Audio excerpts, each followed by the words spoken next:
Greetings and salutations. My name is That Guy, this is the 28th, and thank you for listening to Aim for the Top, an Otaku's weekly sports review, where we make the sports world safe for anime fans, one torturous reference at a time. Got a big show planned for you. We'll talk some NFL, talk about those conference championship games that went down. We'll talk some NBA, some college basketball, some UFC. So we got a big show planned for you this week. Thanks again for listening. If you've listened to the show before, welcome back. If you're a new listener to the show, well, then consider yourself lucky because you're in for a treat. Just get nice and comfortable in your favorite chair, maybe grab your favorite Dakimakura, and let me, just your typical everyday anime fan who also happens to be a huge fan of sports, take you through the biggest stories, the biggest events in the sports world for this past week. So, with the introductions out of the way, let's just get right to it. Let's talk some mixed martial arts, as this past Saturday we had UFC 257 in Abu Dhabi, the capital of the United Arab Emirates, where we saw the return of the notorious Conor McGregor after it's been year and a half, 2 years. He's been a very busy man these past couple years. He's got business ventures going on, and he's probably enjoying all the wealth and fame that he's got from being an international celebrity and all these things, and he's getting in trouble a lot. He's fighting around the world, to borrow a phrase from South Park.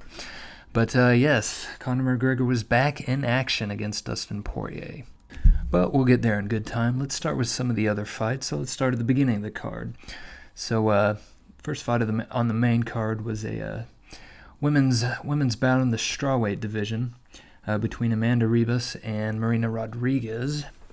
For this match, I guess you could say, kind of start out a bit slow, as a lot of fights tend to do when the fighters are just trying to feel each other out, seeing what the other fighter's going to do, trying to time up when they should strike, when they should, counter, all that kind of stuff. So there were a few brief exchanges of strikes on the feet in the first part of the first round, but then about halfway through, Amanda Ribas was able to score a takedown, and she pretty much held Rodriguez down for the rest of the first round. Although she wasn't really able to advance her position, she wasn't able to land any significant ground and pound kind of strikes going on, and she wasn't in position to try any submissions or anything. So it was more, she had, I guess you would say, octagon control, but she wasn't really doing a whole lot with it. So it was kind of not the most exciting first round that you've ever seen, but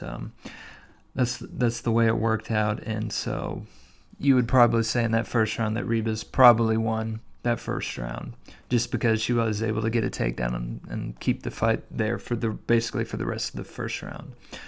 But in the second round, that's when Marina Rodriguez really started unleashing some of her striking. So about a minute or so, in fact, into the second round, she dropped Amanda Ribas, and it looked like, she was raining down some punches to Amanda Ribas, and it looked like Herb Dean was going to stop the fight. She was on the ground. She wasn't defending herself intelligently. The fight at that point was over. And Rodriguez, basically, she turns around and, starts celebrating because she just assumed that Herb Dean was going to stop the fight, because it looked like he was about to stop the fight. It totally looked like he was about to do that. But he actually didn't. So by the time Rodriguez turns around, she sees that, Herb Dean, he's stood up Ribas. She's, got her fists up, ready for more punishment. And Rodriguez, she kind of looks, confused, perplexed, like what's going on for a second. But then she kind of sort of shrugs her shoulders, a little bit. And then, she gets back into it. She lands another flurry of punches to Ribas, who, although this time she didn't fall down, she kind of got pushed up against the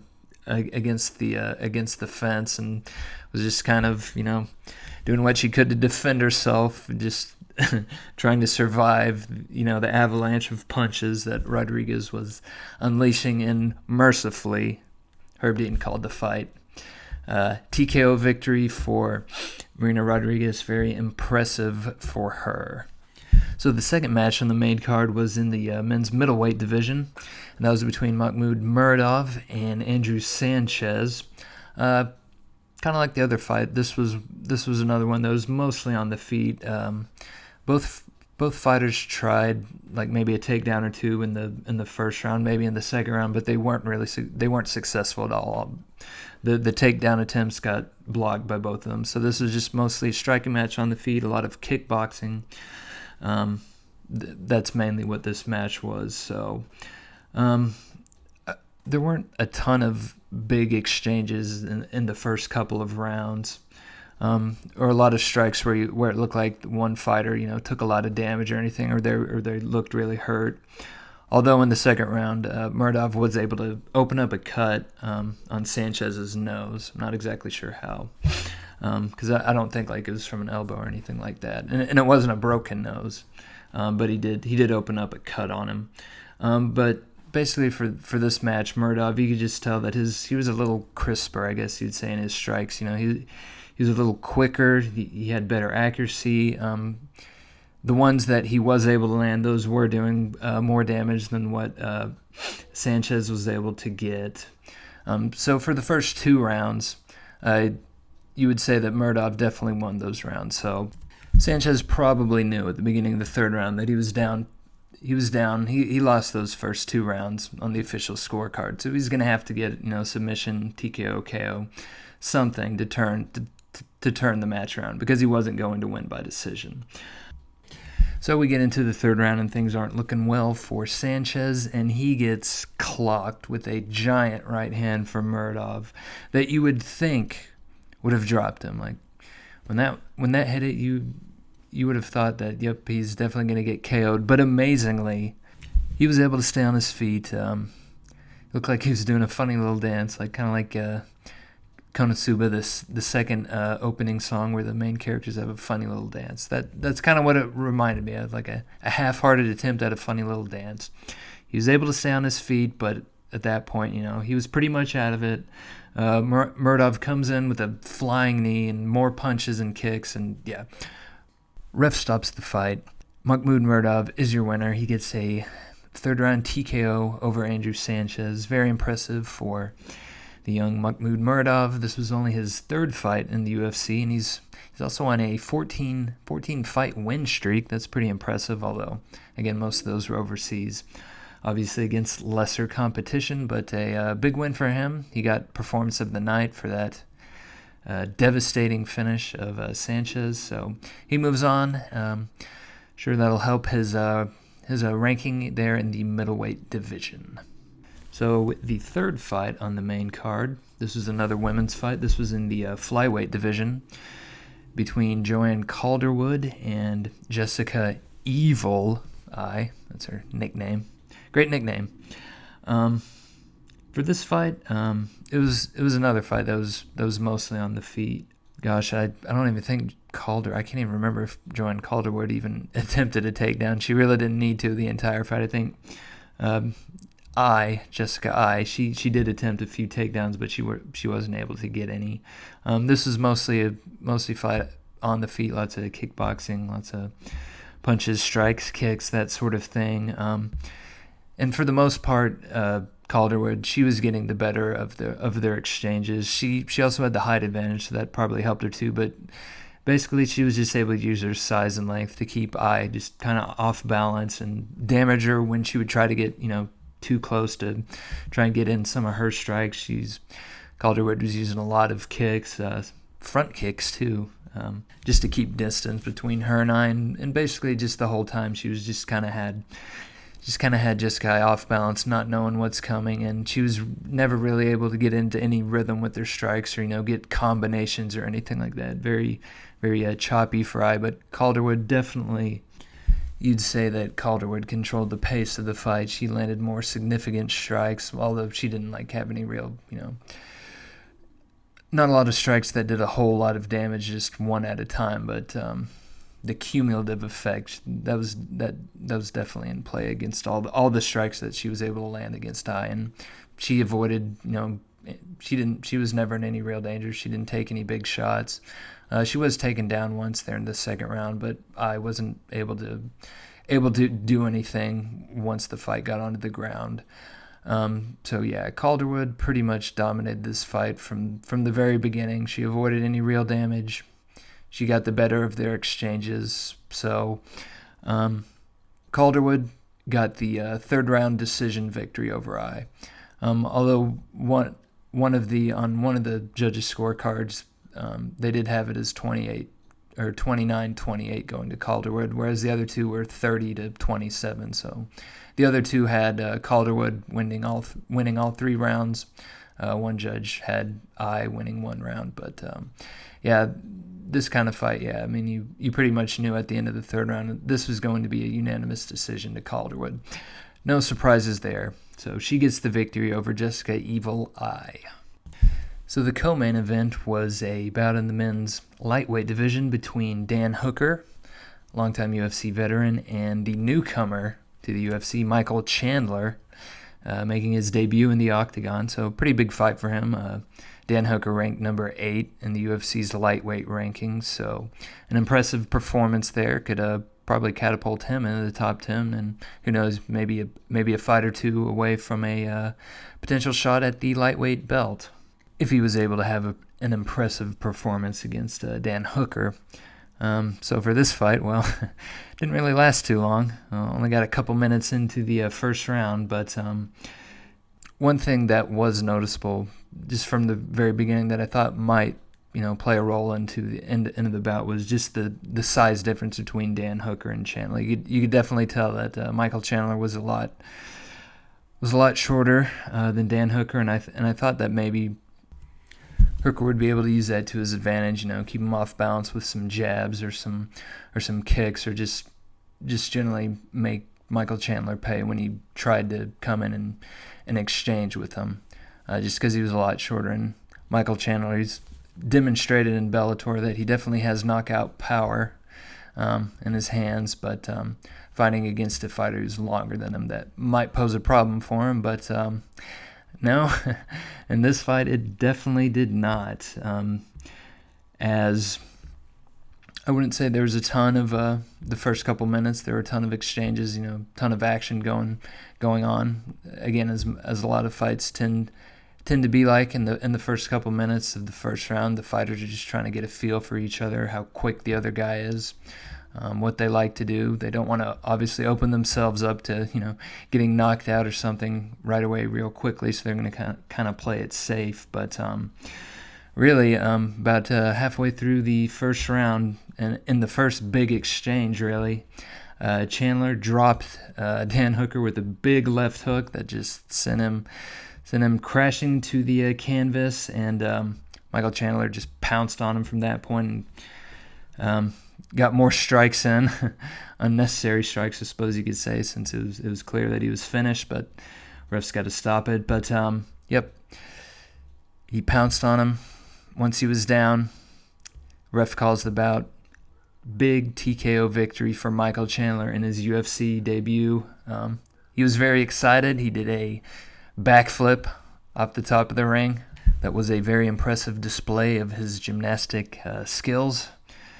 And then he proceeded in the post-fight interview that they do to call out a bunch of other fighters, which is to be expected because you're the new guy coming in. You want to face fighters that are highly ranked. You want to get that shot at the belt. So of course you're going to call out other people. We'll see what the future holds for Michael Chandler. Who he's going to face next. My guess is going to be someone in the top five of the lightweight rankings, and that if he were to win that fight, then he would probably get a shot at the title. But I don't think he would get a shot immediately, as impressive as that victory was. He probably needs to win at least another fight to get a shot at the belt. But we will see what happens to Michael Chandler. For Dan Hooker, people were interpreting that after the end of the match, he left his gloves, in the octagon. So people were interpreting that as Dan Hooker's retiring. But it's been about a week since then, and I haven't read anything, either in reports or I guess directly from him, like maybe on his, social media or something, that he's retiring. So at this point, can't say for sure what that meant, if anything. It could just be, he was frustrated that he lost a match in the first round. Big match, maybe push him into the top 5 in the lightweight rankings, get a shot at the lightweight title. So at this point, I guess you could just say, yeah, it's unclear what he meant by leaving his gloves in the octagon after his loss to Michael Chandler. So we'll just have to see if Dan Hooker can come back from a devastating loss, and what will happen to Michael Chandler in the future as he moves on and up into the rankings of the lightweight division. So finally, we've arrived at the match that everyone was there, I'm sure, to see. Definitely where I was watching, and I was just watching at a bar, it was definitely a pro-Conor crowd. Everyone was definitely anticipating his match and hoping that he would win. It had been pretty close to, I guess, 2 years since Conor last fought in the UFC. It was against Donald Cowboy Cerrone that he won. But I kind of looked at his time away from the octagon and just kind of in a couple ways. You could either see that, the ring rust was going to show as, he takes on another elite fighter and just not used to, the punishment they have to take, the kind of conditioning that you need to fight at that level. And that would really be apparent as the fight wore on. And as you got into the later rounds, he would really slow down, and you definitely see the difference in the cardio and the pace that Dustin Poirier would be able to keep, and that Conor, might not be able to. So that was one thing I was thinking, that the ring rust was going to be apparent, especially in the later rounds. But I kind of also looked at it as, hey, time away from the ring is time away that you're not, taking damage, you're not getting beat up, you're not getting injured, all those sorts of things. You're not taking the damage that accumulates on fighters, and over time, just catches up to them. So maybe, after doing a lot of fighting, early in his career, maybe having, some time off pretty much would be good for Conor, allow him to re-energize, have his body fresh and all that for another title run, for the lightweight title that he once held at one time. And then for Dustin Poirier, obviously, this is, revenge. He lost the fight in 2014. He's come a long way since then. He's worked his way up to being one of the best lightweights in the division, who probably feels that he deserves a shot at the lightweight title, as it doesn't appear that Khabib is going to come out of retirement. So at this point, they'll have to do something about the lightweight title. I suppose, they'll just make him vacate the title, and they'll just have a title match between the top 2 contenders to decide that. But Dustin Poirier definitely feels that he should probably be next in line for that, and he wanted revenge definitely on Conor McGregor. So it was going to be an interesting fight for a lot of reasons. So the first round of this match was actually, I would say probably the judges scored it as being controlled by Conor McGregor. Dustin Poirier, he was actually able to get a takedown, but Conor was able to, pretty easily get back onto his feet. Poirier wasn't, able to do anything on the ground. And Conor, he was definitely getting the better of Dustin Poirier in the first round. He was good use of his striking in the clinch, definitely that dirty boxing stuff. He was using a lot of the shoulder strikes, which I guess you don't really think of when you think of MMA fighters as using those a lot, or as that being a particularly deadly kind of a strike that you can use. But he was really doing that. He's working the dirty boxing, doing that kind of stuff, and he was definitely controlling the fight. There were a couple times it looked like he got some pretty big shots in on Dustin Poirier, but he was able to stand his ground. He didn't Dustin Poirier, he held his own there. He didn't get into trouble. He was able to collect himself and to avoid further damage, or to avoid, Conor pouncing on him and just unleashing a flurry. So, and one thing that he was definitely working right from the beginning of the fight were leg kicks. Early and often, he was throwing those leg kicks against Conor, and you could definitely tell that just by the end of the first round that Conor's right leg was looking pretty beat up. It was looking pretty red and swollen just at the end of the first round. And Conor, he was sort of favoring it, I would say. It wasn't hugely apparent at the end of the first round, but you could definitely tell that he'd taken some damage and he was feeling it. And that was going to be something that Poirier was probably going to want to lean on and carry into the later rounds. So into the second round, Conor's pace, it slowed a lot since the beginning of the match, as the leg kicks, they were definitely taking a toll on him.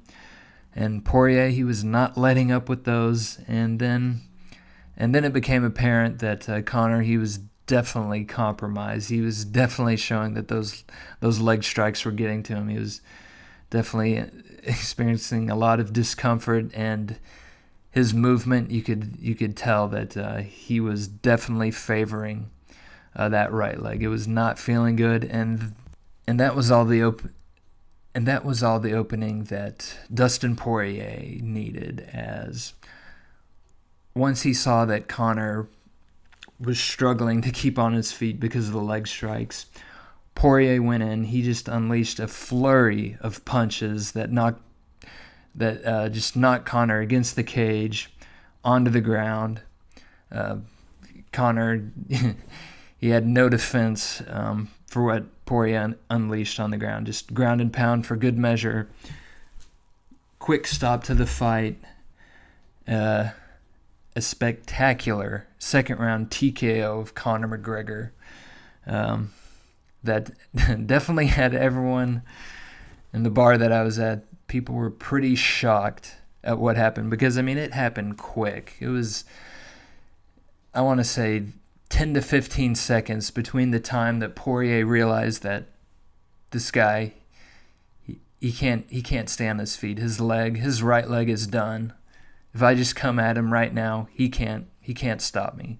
It was 10 to 15 seconds between Conor being up on his feet and Conor being on his back, on the ground, bleeding. Perhaps not exactly sure how he got there, but Dustin Poirier with the amazing victory. So with Khabib presumably in retirement and with no plans to return to the octagon, you would definitely say that Dustin Poirier, he's made his case that he should be the next in line for a title shot for the soon-to-be vacant lightweight title. Now, I suppose whether that's against Charles Oliveira, who's been, it makes me feel old. Because I remember when Oliveira was, early 20s kid just coming into the UFC, and now he's definitely a grizzled veteran of 10 years. He's in his early 30s. He's been there a while, but anyways, would Poirier go up against him perhaps for the title versus Justin Gaethje, or could it be Michael Chandler, catapulting to the top of the ranks? Who knows? But Dustin Poirier with an amazing and unexpected, perhaps, victory over Conor McGregor. So it'll be interesting to see what happens next for Dustin Poirier, and also, too, for Conor McGregor, as he said in post-fight interviews that he was not ready for those leg kicks, but that he would be back in 2021 in the octagon, so he wants to fight again. I wouldn't imagine that he's going to fall too far in the lightweight rankings, but it's just a matter of, does he want to go back up to welterweight? Does he want to stay in the lightweight division, or could he even go back down to the featherweight division that he's fought in earlier in his career? Obviously, he's enjoyed the peak of success in the UFC, holding two titles, but he's been away from it a while, and of course, he's done some things outside the octagon besides getting in trouble.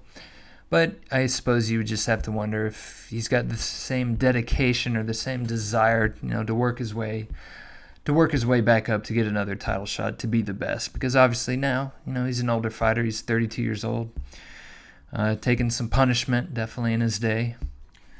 I think it's fair to call this a humbling experience for Conor McGregor. Maybe a humbling experience that he hasn't had in quite a while.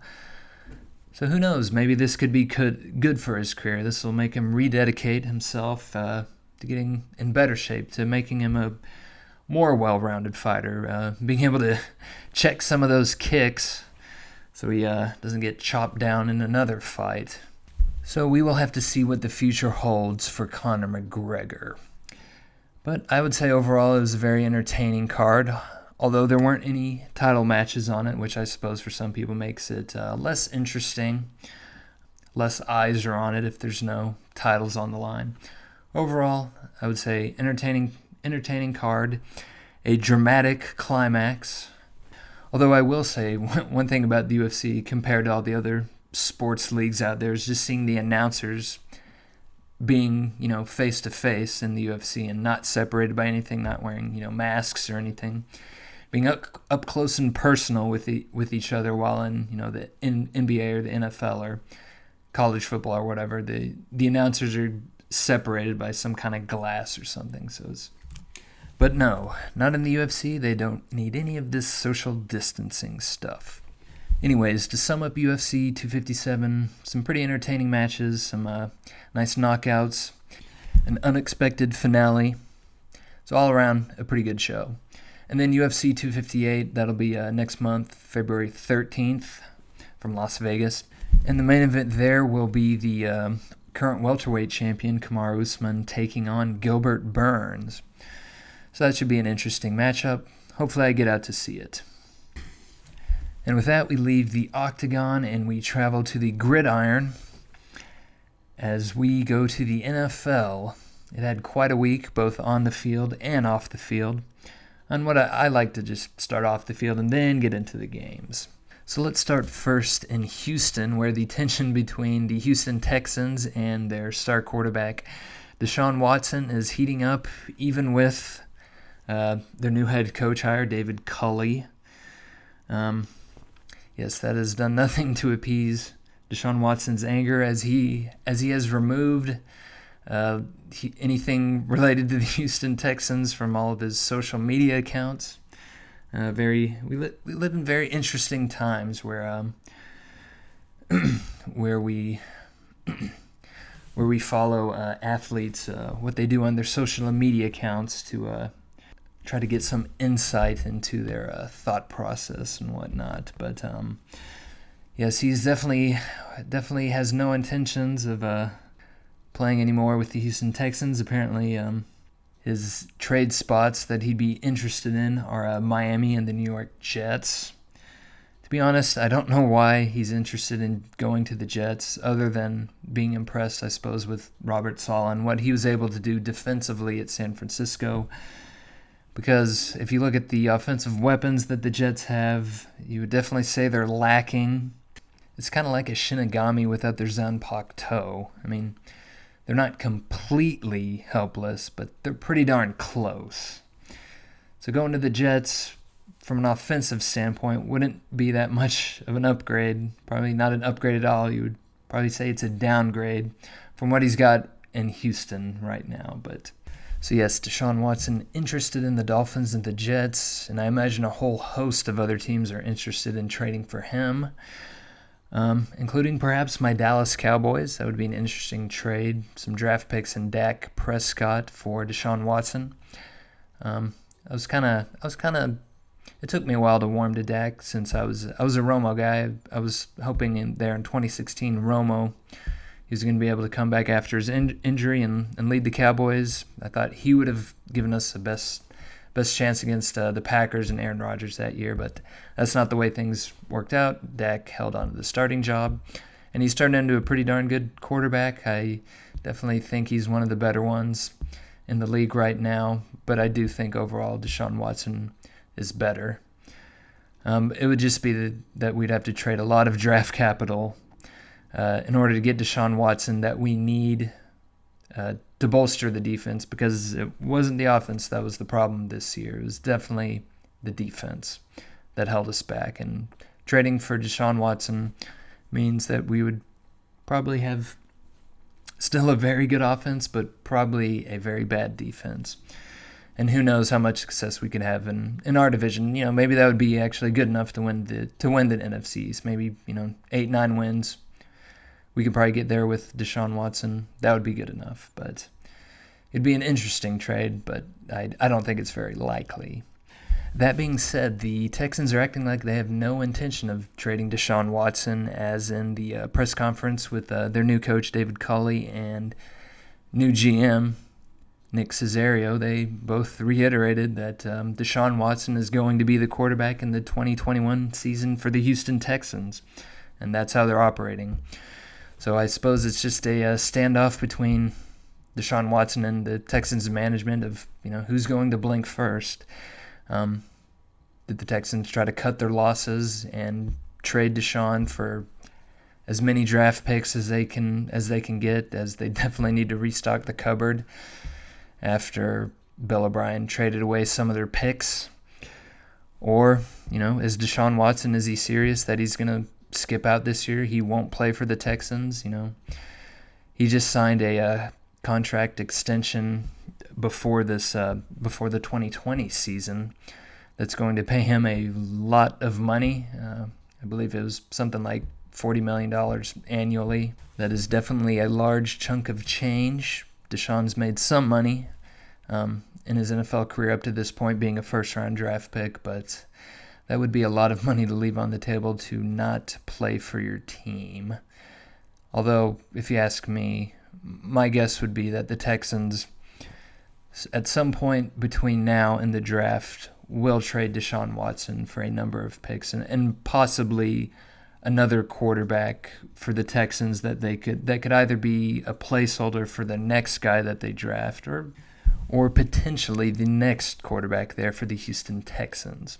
It's a developing story. We will definitely keep you all apprised of the latest. Now, turning to another QB situation that moved, I would say, a lot more smoothly, a lot more amicably for both sides, and that has been resolved. And this happened yesterday, so Saturday. Matt Stafford traded to the LA Rams for Jared Goff, a third-round pick from the Rams this year, and then 2 future first-round picks in 2022 and 2023 to the Lions.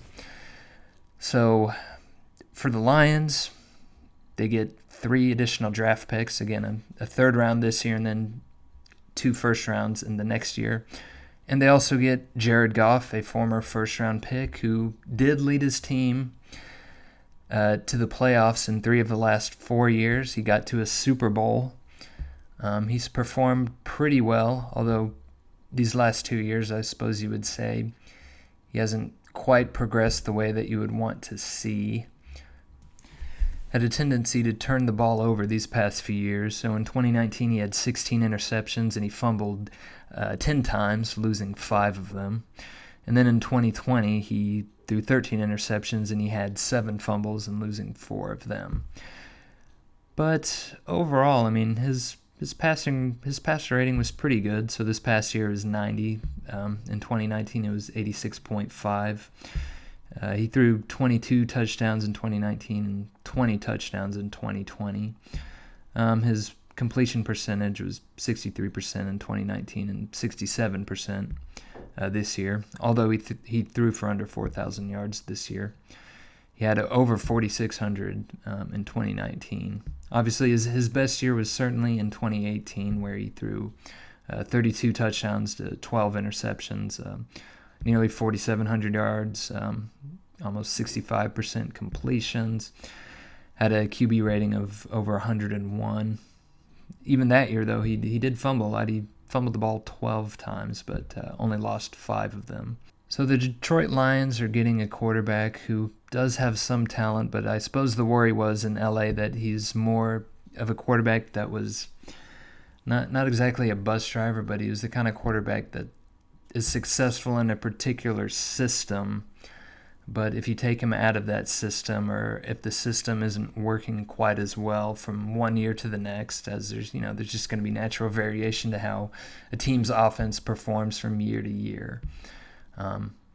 If the system isn't working so well, that really leads to him not being as nearly as an effective quarterback as he has been in past years.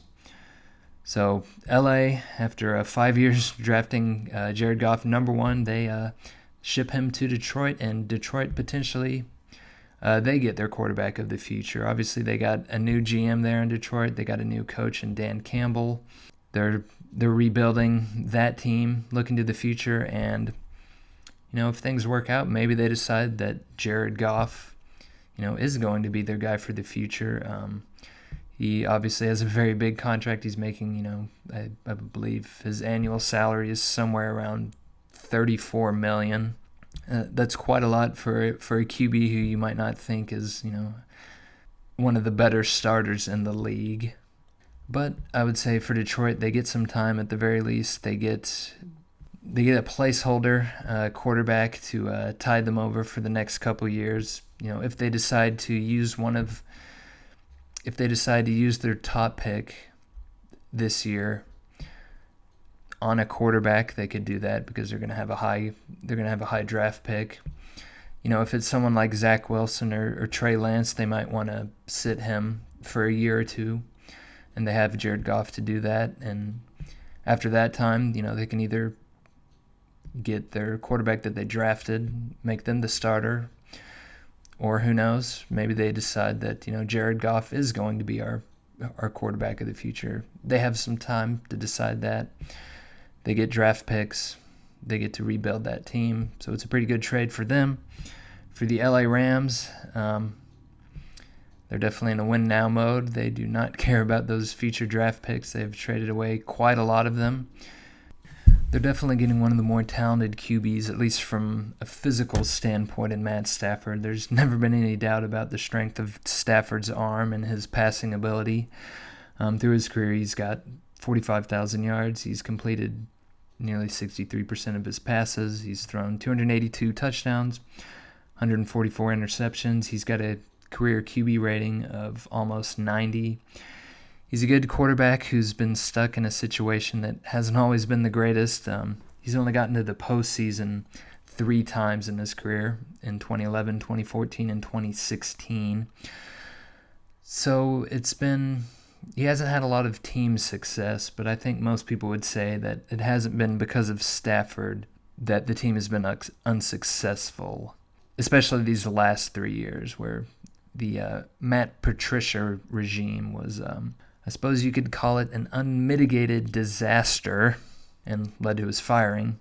So now he goes to play for Sean McVay, whom we all think is one of the best young coaches in the NFL, who was able to make, a Pro Bowler, a Super Bowl quarterback in Jared Goff. And if he can do that, if he can work that kind of magic with Jared Goff, think of what he can do with Matt Stafford. Now, of course, I think a lot of what's going to determine if Stafford is able to have success, at least in his first season with the Rams, is it's going to be COVID. Our team's going to be able to have closer to a true, training camp, spring training, the OTAs, all those kind of things in the spring and the early summer, and then a true, mini camp and training camp so Stafford can learn the offense, because obviously going into any new system, there's definitely going to be a learning curve for Matt Stafford because, he's going into a new system, new offense, new coordinators, new coach, Sean McVay. There's going to be, new players he has to familiarize himself with, all these sorts of things, plus just learning the playbook, practicing the plays. And so if they're not able to have a true training camp, mini camp, all of that, that's definitely going to set back his progression into that system. And I think at least, maybe for the first month of the season that you're going to see it's going to be kind of rough just like it was with some of the other quarterbacks, like Phil Rivers in Indianapolis. The first few games, it was a little bit rough. They lost to the Jags, after all, in that first game. It's pretty bad. Anyways, Stafford's going into a good situation. To be honest, I'm not a huge fan of the receiving weapons that the Rams have right now. They got Robert Woods, Josh Reynolds, Cooper Kupp, Tyler Higbee at tight end. At running back, they kind of do it by committee there with Cam Akers and Darrell Henderson. So I'm not a huge fan of some of the weapons that they have, and also that Andrew Whitworth. There's question if he is going to retire. If so, that's could definitely impact the play of their offensive line. So I'm not in love with some of the weapons that the Rams have, but McVay has been able to make it work with Goff. He's getting a better quarterback in Matt Stafford. So I'm going to defer to McVay's ability to get the most out of his quarterback and say that this is going to be a good move for both parties. I like the Rams going forward. Vegas definitely likes their chances a little more now to win the Super Bowl after making the trade. I'm not going to say this for sure makes the Rams the favorite in that division, but with the quality of defense that they have, if they can just get some more consistent quarterback play, just limit some of those bad turnovers. I still think they need to add another player to their receiving core, although I don't know how they would do that, considering they've given up quite a bit of their draft capital and some trades that they've made, and also just being cash-strapped salary cap-wise, so that'll limit what they're able to do in free agency. But I think this is a good move, so I would definitely say... So my hot take is that we can pencil in the Rams next season for at least 10 wins and a playoff berth. And who knows, perhaps Matt Stafford gets his first playoff victory as an LA Ram. Now with those off-the-field stories out of the way with, now we turn to the action from this past Sunday onto the field with those conference championship games. Yes, we are talking some NFL playoffs. Playoffs? Don't talk about it. Playoffs? You kidding me? NANI? Not kidding at all, Coach. So the first game there was the Tampa Bay Buccaneers going into Lambeau Field, a somewhat packed Lambeau Field. Not exactly sure how many people they had there. I'm sure it was under like 10,000 or something. They weren't letting a ton of people in there. But they went into Lambeau Field, not the frozen tundra of Lambeau Field, to take on the Green Bay Packers. I guess an overall look at this game, you would have to say that this was an impressive performance by the Bucs defensive line, especially. They were able to get a lot of pressure on Rodgers. They had 5 sacks. Shaq Barrett had 3, and Jason Pierre-Paul had 2. But they were able to put a lot of pressure on him. They brought a lot of blitzes. They definitely challenged their secondary to be able to play the Green Bay receivers man-to-man because they were blitzing a lot. They were getting after Rodgers, getting a lot of pressure. They were also able to stuff Green Bay's run game, and once Tampa Bay got up, Green Bay sort of had to go away from the running game anyways. So they became a little more predictable. But just this was an excellent defensive performance by the Bucs, and it's really what they needed because that was a good offense that they were going up against. So I would say just especially in the first half, you would say this game nearly started off perfect for the Tampa Bay Buccaneers as they converted just about every one of their third down conversions. And a lot of them were, long down in distance. They were 3rd and 5 or more yards that they were able to convert. Brady was on fire. He threw 2 touchdowns in the first half. The first one to Mike Evans, the second one to Scotty Miller. It was definitely a rough day for the Green Bay cornerback Kevin King as he got burned several times there. You'd say from the first half the pivotal sequence was with about 30 seconds to go.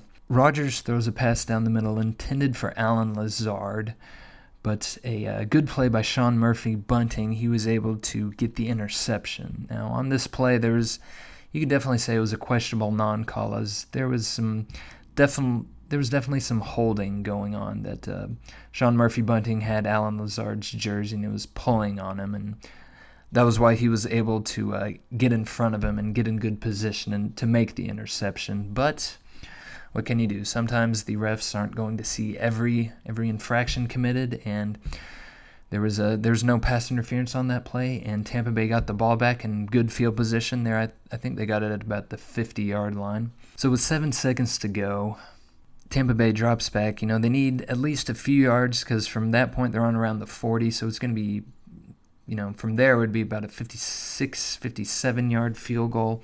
They need to pick up some yards to give their kicker a little bit better of an opportunity.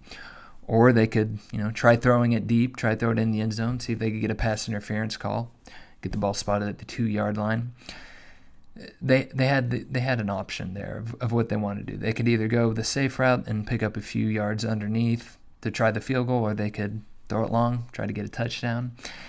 And that is what they did, as Scotty Miller, he just runs a simple go route, and he burns Kevin King. And I do mean burn.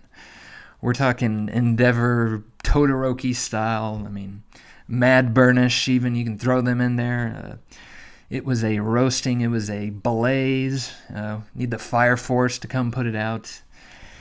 Kevin King got burned on that play.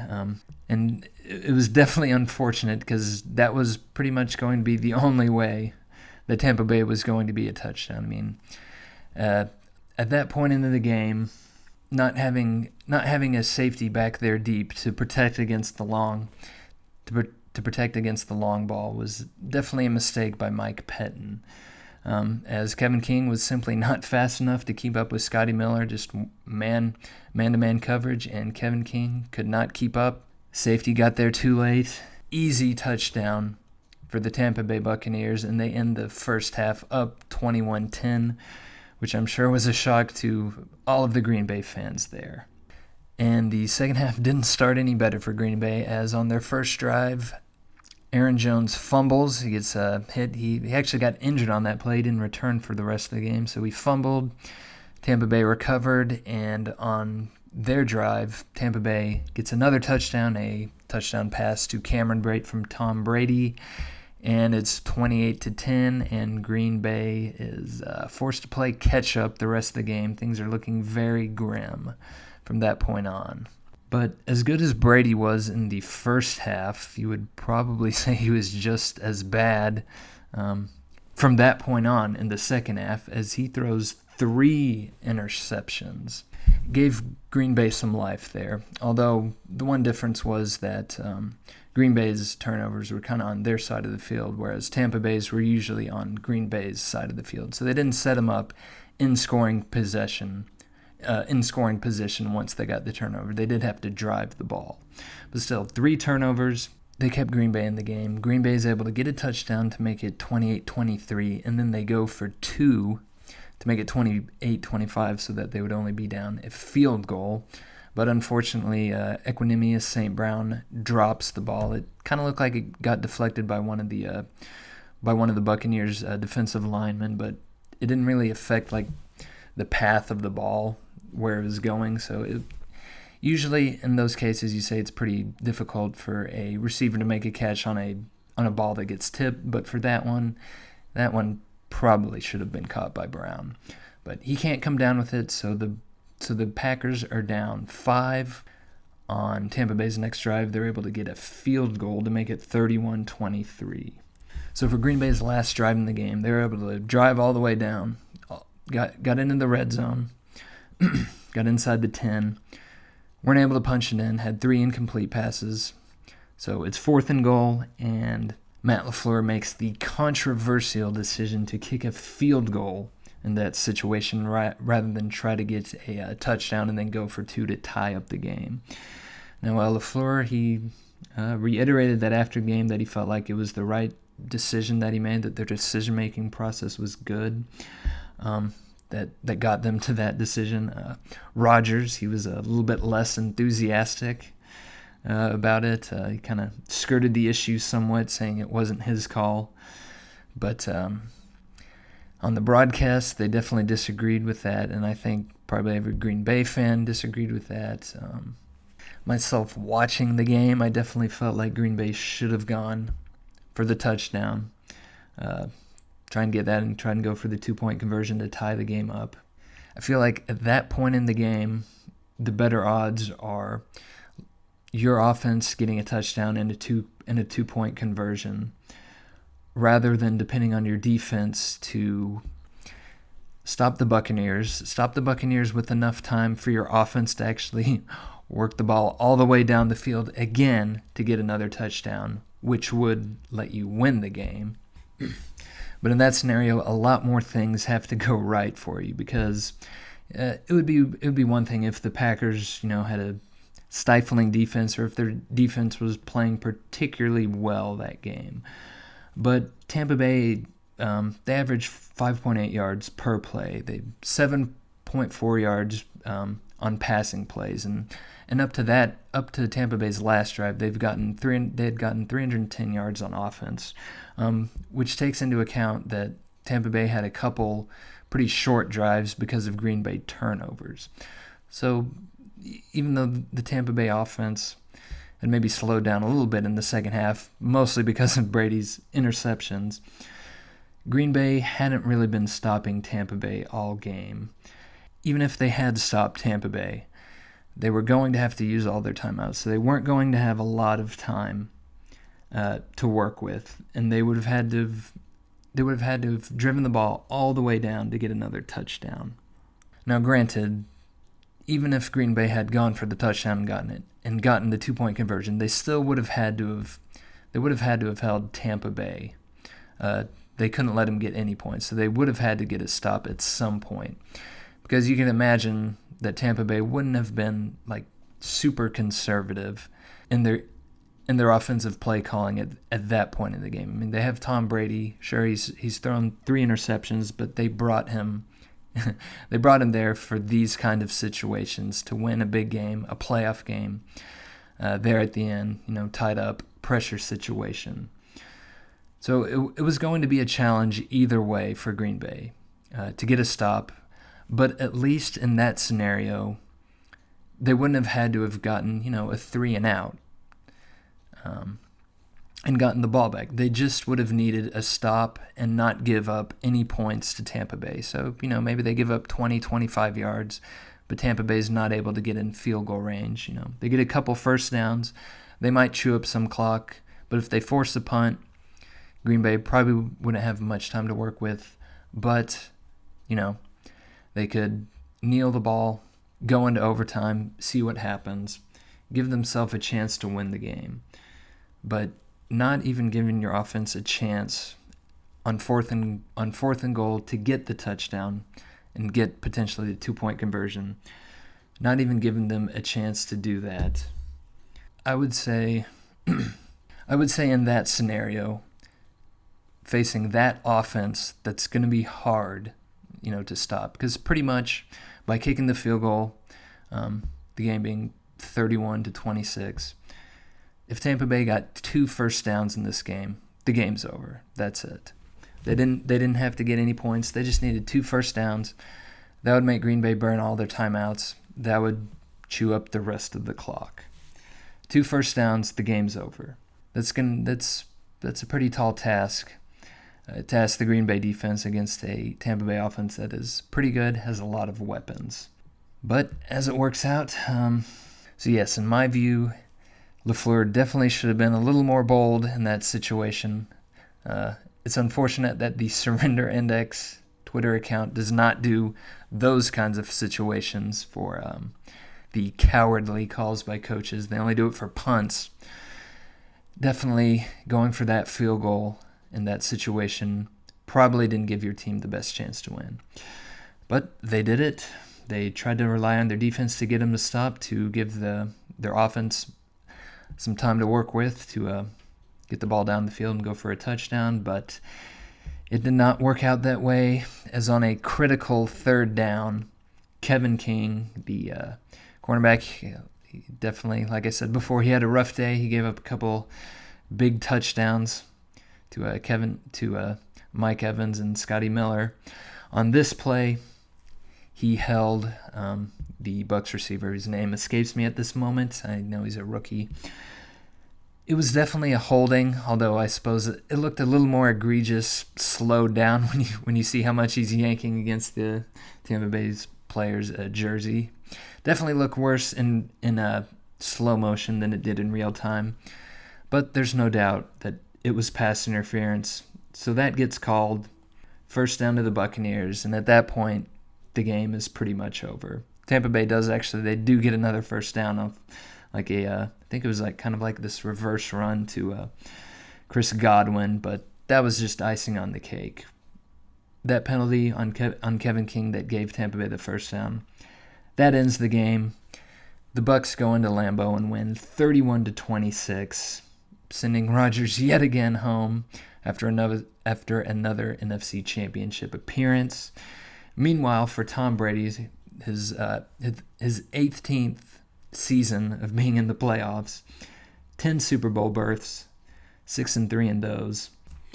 Tampa Bay's first Super Bowl appearance since the 2002 season, where they took on the Oakland Raiders in Super Bowl 36 and won. So what can you say? Tom Brady does it again. He had a great first half and first drive in the second half, but he played quite poorly the rest of the second half, but he does it again. He leads Tampa Bay to the Super Bowl. 43 years old. How does he do it? I do not know. Who would Tampa Bay be playing? Let's get to that right now, as the Chiefs hosted the Buffalo Bills. So this was the week before. This was my upset special. I was very sure that the Bills offense was going to be clicking, that they would be able to put up a lot of points against, at times, a pretty good Chiefs defense, but a Chiefs defense that I didn't think would be tested the way the Bills were going to test them. But, I don't know. Maybe in that, when I was recording that, sugar rush from all that Pocky going straight to my brain, interfering with my reasoning abilities, because this game, it was not as close as the final score would indicate. Things started out pretty well for the Bills, all things considered. They on their first drive, they were able to get a field goal. They held Kansas City to a 3-and-out on their drive. On the Bills' next possession, they weren't able to score, but on the punt, McCole Hardman fumbled, and Buffalo was able to recover, and they got a touchdown on that drive to take a quick 9-0 lead.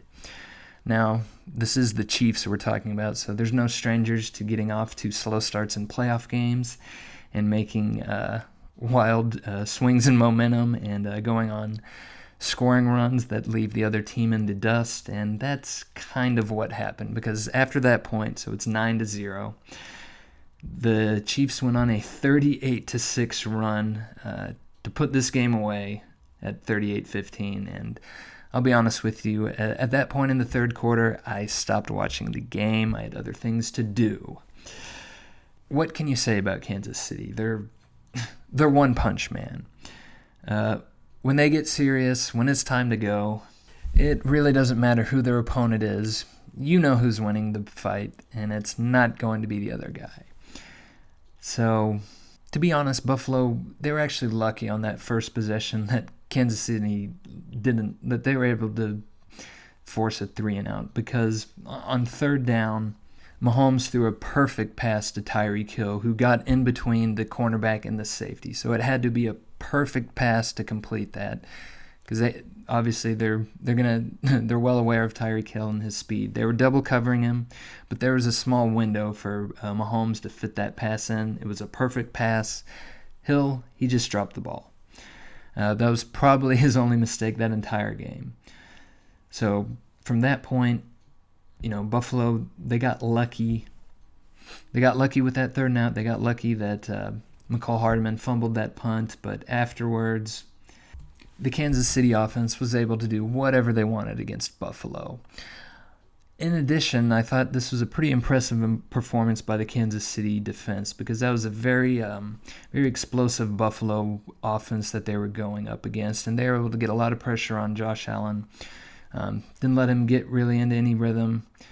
They challenged the Buffalo receivers in one-on-one coverage. They brought a lot of blitzes. They were able to get 10 QB hits, 7 passes defensed, and they were able to get 4 sacks on Josh Allen. So they made things tough for him. And the Bills' offense, which again was one of the best in the league. So coming in the season, they were 3rd in passing yards. They were 4th in yards per passing attempt. They were 3rd in net yards attempts. So those are net passing yards that take into account sacks, both the number of sacks and also how many yards you lost on sacks. They were 3rd in passer rating. What else? That's all the stats I have right here in front of me. My point is that was an elite Buffalo offense, and they held them to around 300 total yards of offense. Josh Allen finished 28 of 48 for 287 yards, 2 touchdowns and an interception. But again, some of those stats were when the game had already been decided. It was garbage time. So although this game didn't have quite the drama and the controversial decision like the Green Bay-Tampa game did, there was one decision by Sean McDermott, the Bills coach, at the end of the first half that some people were questioning. So the score was 21-9. Bills had the ball. They'd driven all the way into the red zone. They couldn't quite punch it in on 3rd and 2 into the end zone. So it's 4th and goal. At that point in the game, a field goal you'd still be behind 2 scores, but you do have the second half to get all those to come back. So from that perspective, you do have plenty of time. But on the other hand, you're going up against the Chiefs, and besides the 3-and-out because of Tyreek Hill just dropping the ball, the Bills defense hadn't done anything to indicate that they were going to be able to stop the Kansas City offense from getting touchdowns. So exchanging touchdowns for field goals, as the Green Bay Packers discovered in the previous game, that's not going to work when you're up against an impressive and deadly offense like the Kansas City offense is. But the Bills decide to kick the field goal at the end of the game to make the score 21-12. Kansas City comes out, and on their first 2 possessions in the second half, they get 2 touchdowns. The game's over. Mahomes was 29 of 38. He had 325 yards, 3 touchdowns. Pretty impressive that he was coming off a concussion, and he'd been battling turf toe. He was still the best player on the field, totally in command of the offense. Buffalo did nothing to challenge him. They didn't really get any pressure. One big thing, though, that might play a factor in the Super Bowl is that the Chiefs did lose Eric Fisher, their very good offensive tackle. He went down to injury. He tore his Achilles tendon, which is just terrible, especially at this point in the season because that injury takes a very long time to come back. I would imagine he misses all of the 2021 season. Anyways, he's a very good offensive tackle. Chiefs could definitely use him against the Tampa Bay Buccaneers in the Super Bowl.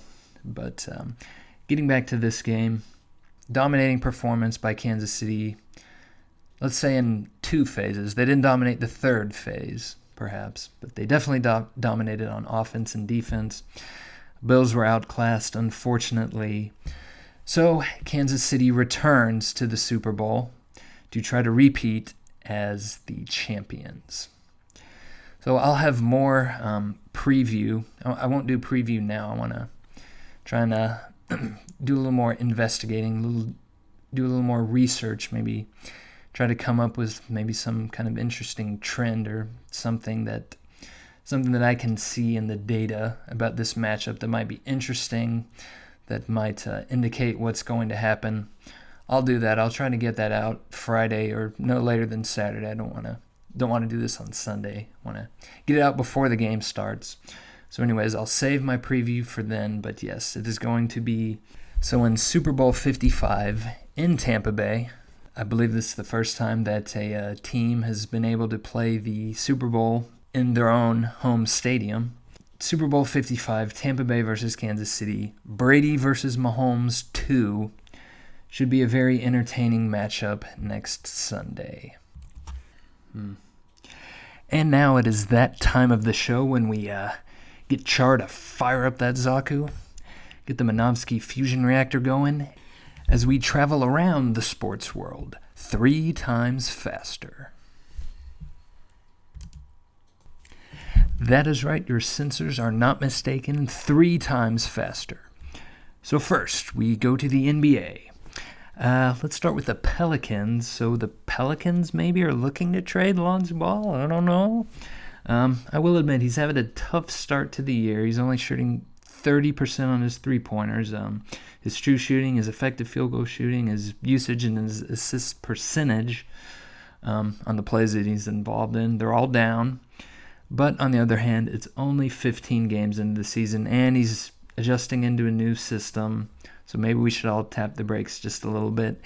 And in their win against the Milwaukee Bucs last night, he had one of his better games. He was 7 of 10, I think, from threes. He had like 27 points. Let's tap the brakes. Let's not do anything too drastic there. Although the Pelicans, again, they are kind of disappointing so far this year. It's early in the season. There's still almost 60 games left for them. There's time to make it up. Now, Caris LeVert, the recently traded from the Nets to the Indiana Pacers, he's going to be out with surgery to remove a carcinoma on his left kidney, which was just discovered because when he was traded to Indiana, they do medical tests and whatnot. And that came up that there was a mass on his kidney and it was cancerous, so he's having surgery to remove that. Obviously, he's probably going to be out the rest of the season. Hopefully he gets back next season, comes back for Indiana, because they do have a pretty good team. He's a good young player. Elsewhere, it was another tough week for my Mavs. Started with a blowout loss to Houston, a tough loss to Denver that Jamal Murray got thrown out for punching Tim Hardaway Jr. in the groin area. That was a tough loss. 2 blowout losses in a row to the Jazz, and I can't remember if Donovan Mitchell was out for the first one, but for the second game he was out, and they still got annihilated. They were down by, 25, around there at the end of the first quarter. Yes, things are not going well.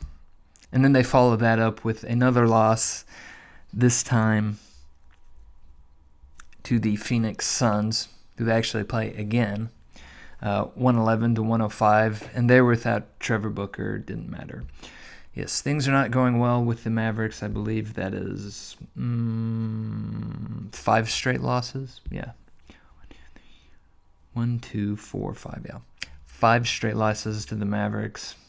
Not looking good. KP is especially not playing well. Luka's doing everything he can. He's almost getting a triple-double every game. But it's pretty rough right now for the Mavs. Some other scores of interest from the previous week. Philadelphia beats LA 107-106 and off a late Tobias Harris jumper.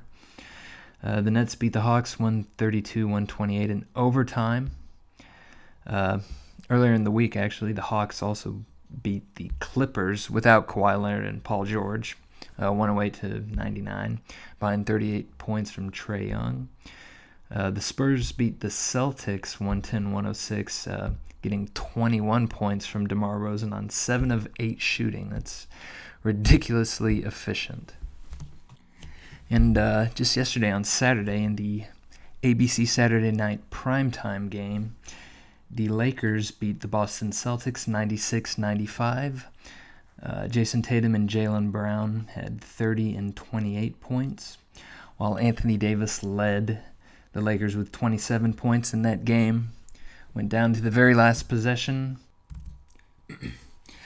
Lakers are holding on to a 1-point lead. They get the ball to Anthony Davis. He gets it stolen by Kemba Walker. He takes the ball down. They don't call timeout. It's kind of a scramble drill, kind of what you'd say. But I'd say, given the way the game was going, is a very defensive kind of game that you don't want to let the Lakers set up their defense. So not calling a timeout, I'm okay with that. Anyways, Kemba Walker gets the ball down the court. He drives. He does a little step back. What he's kind of known for is step back jump shot over Dennis Schroeder. Doesn't make it. Daniel Tice on the rebound and tries to put it back up. He doesn't get it. Game over. Lakers win. Very exciting game. Very good way for ABC to get the Saturday night NBA action going. Where are we off to next? College football. Tennessee gets their man, so they claim. They hired Josh Heupel, former Heisman Trophy runner-up when he was at Oklahoma.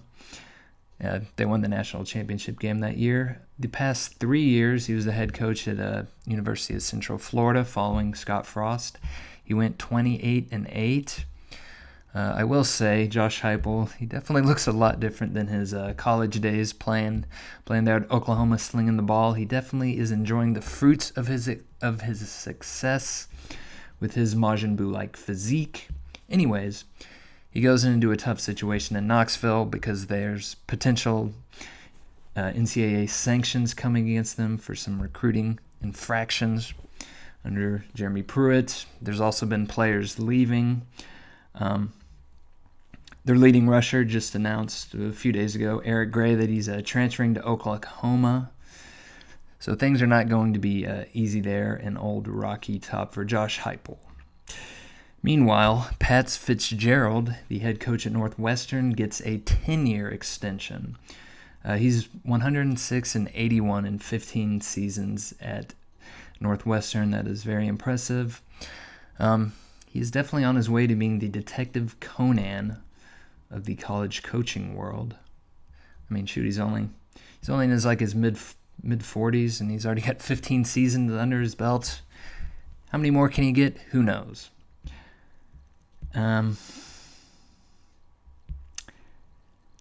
Last little tidbit, Nebraska. So, with the UCF connection there, Scott Frost, UCF's former coach, now at Nebraska. He's had a tough go in his 3 years there, but 3 more players are leaving Nebraska and entering the transfer portal, including Luke McCaffrey, the brother of Christian McCaffrey. He saw time last year at QB for Nebraska. So things are not going too well there in Lincoln. I don't know how much longer Scott Frost is going to last. He is the golden boy there. He did lead him to, national championship when he was a quarterback back in the 90s, but things have changed a lot. The fortunes for Nebraska football have changed a lot. Moving on, we go to college basketball. I mean, hey, it's almost February. It's time to, kind of start paying attention to college basketball. Let's start with Oklahoma, who had quite the week. So they beat number 9 at the time, Kansas, 75-68. Then they beat number 5, Texas, 80-79. And then on Saturday, they beat number 9, Alabama, 66-61.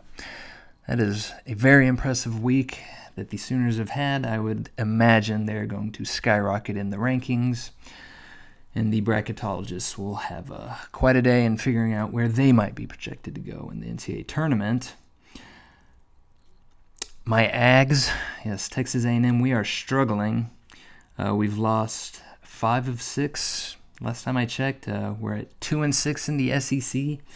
We're in next to last place, tied with Vandy for that. So Buzz Williams' second year not going probably as everyone hoped for, but again, with COVID, it's a weird year. I'm going to try not to get too freaked out about anything.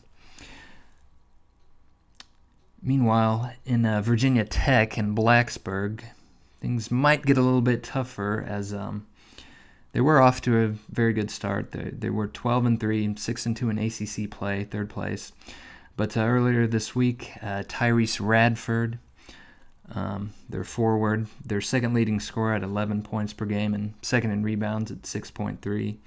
He was charged with driving while intoxicating and carrying a concealed weapon, and he has been suspended from the team. I'm not sure if that's like an indefinite, like for the rest of the season, or if there's potentially he can come back. I'm not sure, but he is suspended for the time being. So things could be getting a little tougher for Virginia Tech, although their last game, very impressive. They beat number 8 Virginia Tech 65-51. Yikes. Sometimes college basketball games, man, those scores, it can definitely be tough to watch unless you're a particular fan of the team or like the conference, just to see who your competition is, because yes, they can definitely get grind down, get very slow, a lot of missed shots. Not the most exciting basketball to watch. But that is enough college hoops.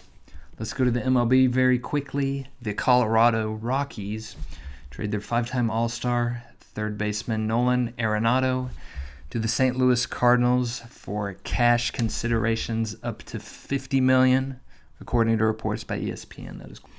That is quite a wad of cash. And with that, our trip around the sports world has ended. Let's give a big round of applause to Char. He has many important things to take care of, what with leading New Type's independence from the Earth Federation. And with that, we've arrived at the end of our show. Thank you for listening.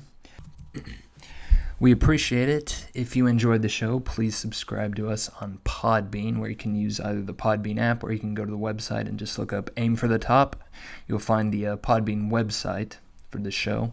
You can also listen to the show on YouTube once I make the video and put it up there.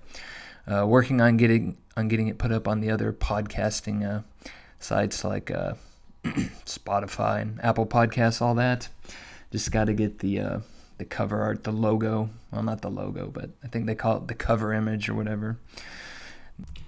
Need to get that taken care of, something real professional looking, real nice. Then I'll get it up on all those other places, and I'll keep you informed when that happens. But for now, if you want to get in touch with us, you can follow us on YouTube. You can go to our YouTube channel, the 28th Just look us up; you'll find us. On Twitter, you can follow us at _28house. We're also on Instagram at the28house. On Twitch, the_28_house. Although, again, we haven't used it in a very long time, but hopefully here in the future that'll be able to change, and we'll actually be able to do some twitching, some video gaming on twitching like we used to do. We're also on Facebook. You can just look us up, the 20 House. Although I think if you do on Facebook, if you do at the real 28 House, you'll actually go like directly to the site. But if you just type in the 28 House and you see our logo, the blue and orange logo, looks kind of like the Smash Ball from Smash Brothers. Yeah, it's us. So you can look for us there on Facebook, or you can email us 28house@gmail.com. 28 spelled out, so the word spelled out, 28house@gmail.com. So subscribe and follow us there. Leave us comments, suggestions for the show if you want some topics you think I should cover, or suggestions to make it better. Anything you want, or you just have some hot sports opinions that you are just dying to let another anime fan know, then by all means, get in contact with us. We love to hear comments. Thank you very much. I will see you next week. And with that, I will let my boy Rick Perry send you off. Adios, mofo.